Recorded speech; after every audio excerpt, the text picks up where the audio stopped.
अब लड़ाकू विमान रात के अंधेरे में दुश्मन पर स्ट्राइक करके आराम से एयरक्राफ्ट कैरियर पर लैंड कर सकेंगे।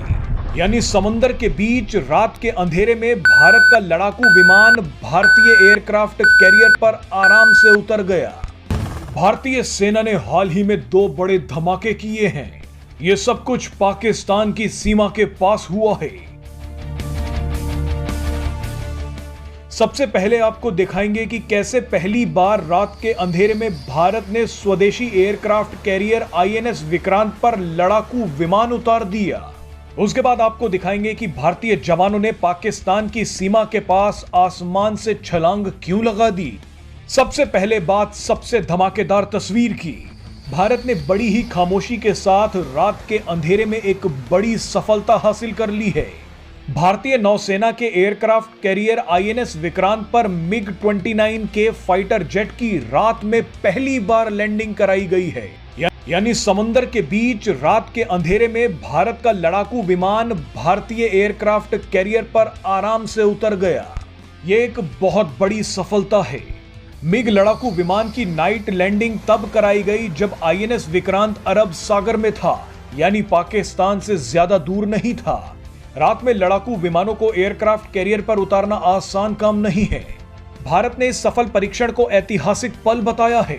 रात में सफल लैंडिंग का मतलब यह है कि युद्ध के समय अब दुश्मनों पर हमला करने के लिए दिन का इंतजार नहीं करना पड़ेगा।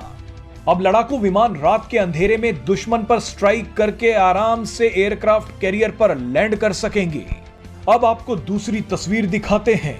ये नजारा है भारत की पश्चिमी सीमा का, यानी यहां से भी पाकिस्तान ज्यादा दूर नहीं है। पाकिस्तान की सीमा के पास भारत के जवान अचानक हेलीकॉप्टर से कूद पड़े।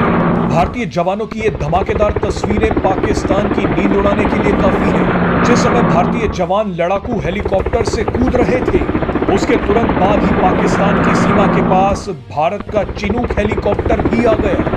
भारतीय सेना ने यहां एक बेहद ही खास वॉर एक्सरसाइज की है। सुदर्शन शक्ति नाम की इस वॉर एक्सरसाइज में आर्मी के अलावा एयरफोर्स के जवानों ने हिस्सा लिया। इस वॉर एक्सरसाइज के जरिए भारत ने नेटवर्क सेंट्रिक वॉरफेयर को मजबूत किया।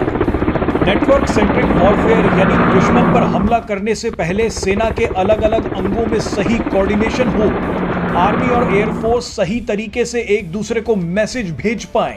अगर ऐसी स्थिति आती है कि आर्मी और एयरफोर्स को एक साथ ही हमला करना है, तो सेना के दोनों अंगों को यह पता होना चाहिए कि कब किसे क्या करना है। युद्ध की स्थिति में अगर आर्मी और एयरफोर्स के बीच कोऑर्डिनेशन सही नहीं रहा, तो इसका बड़ा नुकसान हो सकता है।